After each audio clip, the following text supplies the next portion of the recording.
예레미야 2장. 하나님의 메시지가 이같이 내게 임했다. 거리로 나가 예루살렘을 향해 외쳐라. 하나님의 메시지다. 나는 너가 젊은 시절에 바친 충성을 기억한다. 신혼 같았던 우리의 사랑을 기억한다. 그 광야 시절 너는 내 곁을 지켰고 그 고생길에도 내 곁을 떠나지 않았다. 이스라엘은 하나님의 거룩한 특성품이자 특상품이었다. 감히 그녀에게 손대는 자는 누구든지 곧 후회하게 되었다. 하나님의 포고다. 야곱의 집이여, 하나님의 메시지를 들어라. 너희 이스라엘의 집이여, 하나님의 메시지다. 도대체 내가 무엇을 잘못했기에 너희 조상은 나를 버리고 거품에 불과한 우상과 붙어 살다가 자기들도 거품이 되고 말았단 말이냐. 그들은 한 번도 이렇게 물은 적이 없다. 하나님은 어디 계신가?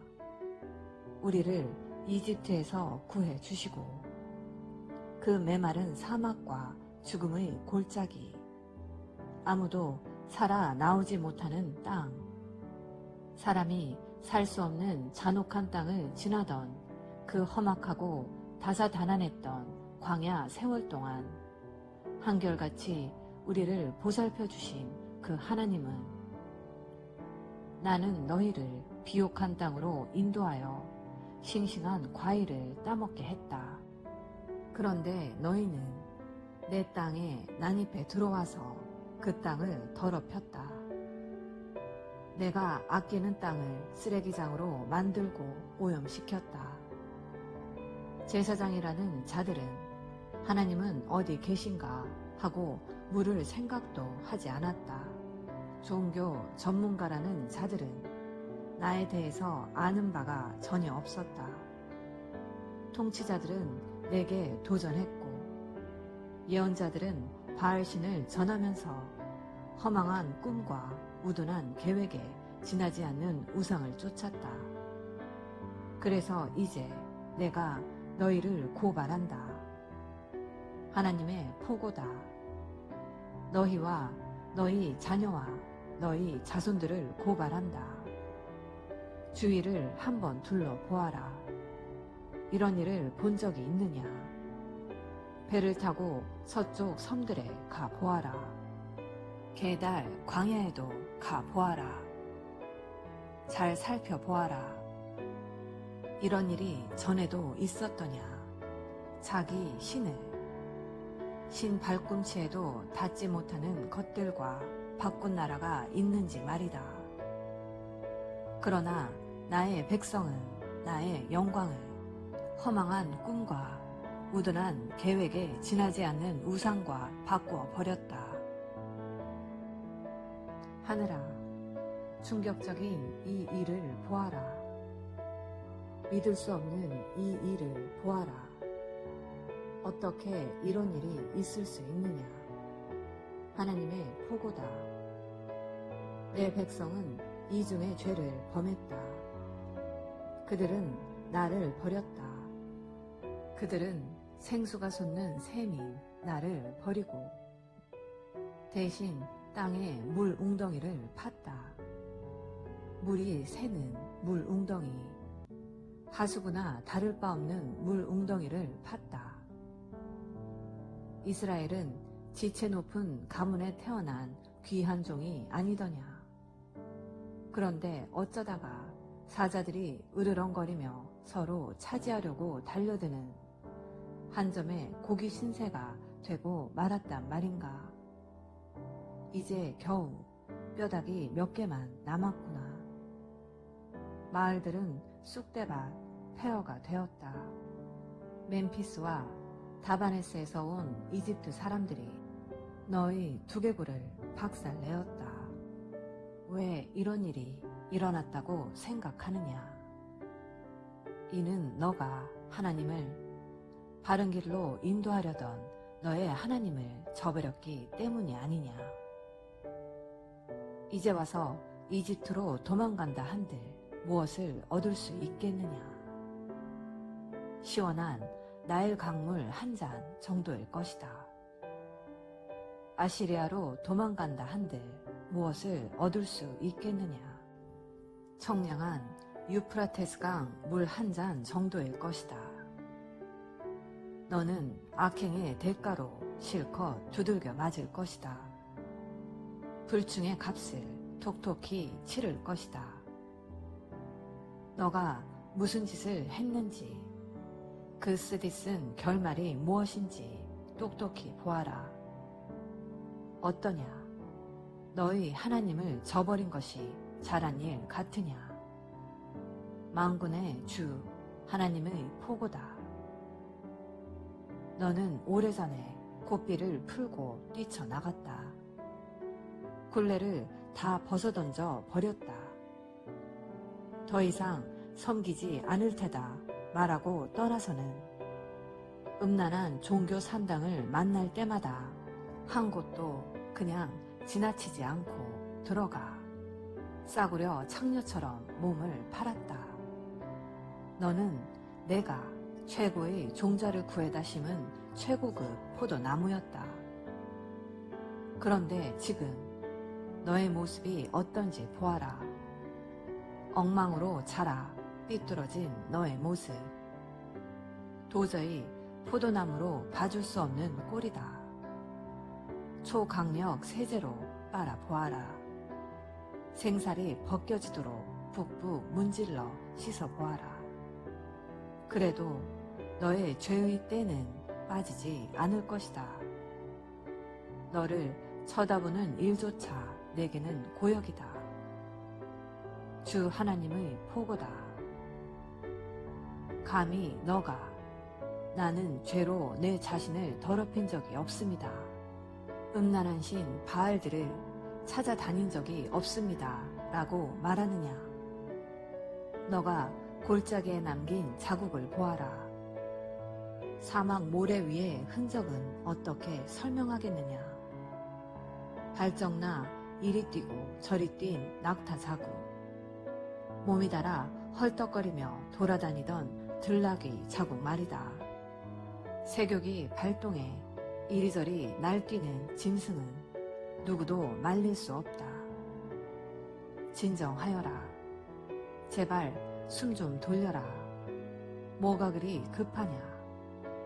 왜 그렇게 몸을 망가뜨리냐. 대체 무엇을 그렇게 쫓는 것이냐. 그러나 너는 말한다. 어쩔 수 없습니다. 이방신들에 중독되어 멈출 수가 없습니다. 도둑이 붙잡히고 나서 원통해 하듯 이스라엘 백성이 원통해 한다. 왕, 제후, 제사장, 예언자들과 함께 포로로 붙잡히고 나서야 원통해 한다.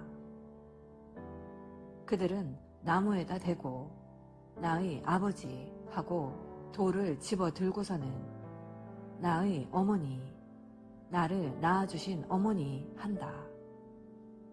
그들은 내게 늘 뒤통수만 보여주었다. 한 번도 내게 얼굴을 보여준 적이 없다. 그런데도 상황이 안 좋아지면 거리낌 없이 달려와서는 손 좀 써주세요. 우리를 구원해 주세요. 하고 소리 지른다. 어째서 너가 그렇게도 좋아하는 신들, 너의 손으로 만든 그 신들에게 가지 않느냐. 그들을 깨워라. 재앙에서 구해달라고 하여라. 유다야, 너에게는 주체할 수 없을 정도로 많은 신들이 있지 않느냐. 독립을 주장하며 내게서 떠나가다니 내가 대체 너희에게 무엇을 잘못했느냐. 하나님의 포고다. 내가 너희 자녀를 훈련시키려 애썼지만 시간 낭비였다. 그들은 나를 거들떠보지도 않았다. 내 훈육을 무시했다. 또한 너희는 하나님의 사자들을 제거했다. 그들을 먼지 취급하며 깨끗이 쓸어버렸다. 오, 이 세대여, 내가 너희에게 말하지 않았느냐? 경고하지 않았느냐? 이스라엘아, 내가 너희를 실망시켰더냐? 어찌하여 나를 막다른 골목 취급하느냐? 어찌하여 나의 백성이 나를 버리고 속 시원하다, 이제부터 우리는 자유다 한단 말이냐? 여인이 자기 보석을 잇는 법이 있느냐? 신부가 면사포 쓰는 것을 잇는 법이 있느냐? 그런데 내 백성은 나를 잊었다. 날이 지나고 또 지나도 거들떠보지도 않았다. 최대한 즐기며 살겠다더니 정말 출발부터 대단했다. 너는 죄를 가르치는 학교를 세우고 대학원 과정까지 개설해 악을 가르쳤다. 그리고 이제 졸업생들이 배출되고 있다. 멋진 학사모와 가운을 착용한 자들. 그러나 그들의 몸에는 무고한 희생자들의 피가 묻어 있다. 그 피가 너에게 유죄 선고를 내린다. 지금의 위치에 오르기 위해 너는 수많은 사람들을 해치고 찔렀다. 그런데도 뻔뻔한 얼굴로 말한다. 나는 아무 잘못이 없다. 어디 하나님이 신경 쓰시더냐? 그분이 내게 벌을 내리신 적이 있더냐? 그러나 보아라, 심판이 오고 있다. 나는 아무 잘못이 없다고 말하는 바로 너를 향해 오고 있다. 너는 한 가지 죄를 도모하다 실패하면 아무렇지 않게 또 다른 죄를 도모한다. 그렇지 않느냐? 그러나 기억하여라. 아시리아가 그랬던 것처럼 이집트도 너희를 내팽개치고 말 것이다. 너는 가슴을 쥐어 뜯으며 거기서 나오게 될 것이다. 나 하나님은 너가 의지하는 모든 자들의 리스트를 갖고 있다. 너는 그 누구에게서든 손톱만큼의 도움도 얻지 못할 것이다. 아멘. 오늘은 예레미야 2장 말씀을 함께 묵상하였습니다. 본문은 과거 광야 시절 말기 출애굽 2세대가 어떻게 하나님을 기쁘게 섬겼는가를 청년 때의 인애와 신혼 때의 사랑이라고 표현하는 회상으로 시작합니다. 과거의 그들은 씨 뿌리지 못하는 광야에서도 하나님을 신실하게 쫓았었습니다. 그런데 하나님께서 그들을 이집트에서 인도하여 기름진 땅에 들이셨음에도 이스라엘이 하나님을 떠난 이유가 무엇이냐고 따져 물으시며 그들과 다투겠다고 말씀하십니다. 결국 하나님의 고소장이 지적하는 두 가지 죄는 생수의 근원 대신 하나님을 버린 것과 스스로 물을 담아둘 수 없는 터진 웅덩이를 판 것입니다. 그들은 흐르는 생수 대신 웅덩이에 고인 물을 원했습니다. 그것도 물을 담아둘 수 없는 터진 웅덩이를 말입니다. 하나님 대신 자기 능력을 신뢰한 것, 복음에 나타난 하나님의 은혜 대신에 율법으로 자기 의의를 쌓은 것을 지적하는 말씀입니다. 이스라엘의 고통은 그들 스스로가 하나님을 떠난 결과일 뿐입니다. 자신이 자신의 무덤을 판 것입니다. 하나님을 버리고 하나님을 경외하지 않는 것이 그들의 악이고 고통입니다. 하나님을 경외하지 않는 것은 그들의 반항적 태도에서 드러납니다. 또한 이스라엘의 문제는 하나님을 길 없는 광야나 위험하고 캄캄한 흑암으로 여긴 것입니다. 이스라엘은 하나님을 광야나 흑암으로 여겼고 율법을 멍해로 여겼기에 하나님을 떠날 수밖에 없었습니다. 하나님을 오해하고 하나님의 선하심을 맛보지 못하는 사람은 결국 하나님을 떠나게 되고 그 결과로 고통을 겪게 될 수밖에 없습니다. 오늘 이 시간에도 동일합니다. 다만 하나님의 선하심을 맛보아 아는 것이 신앙의 정수입니다. 오늘 말씀을 묵상하며 하나님과의 관계에서 익숙함이 아닌 처음 만났을 때의 설렘과 순수함을 회복하여 오직 하나님의 선하심을 맛보아 알게 하시고 변함없이 하나님을 즐거워함으로 영원토록 하나님을 영화롭게 하는 주님을 따르는 제자의 삶을 사시는 복된 자녀 되시기를 예수님의 이름으로 기도합니다. 아멘. 사랑의 엄마.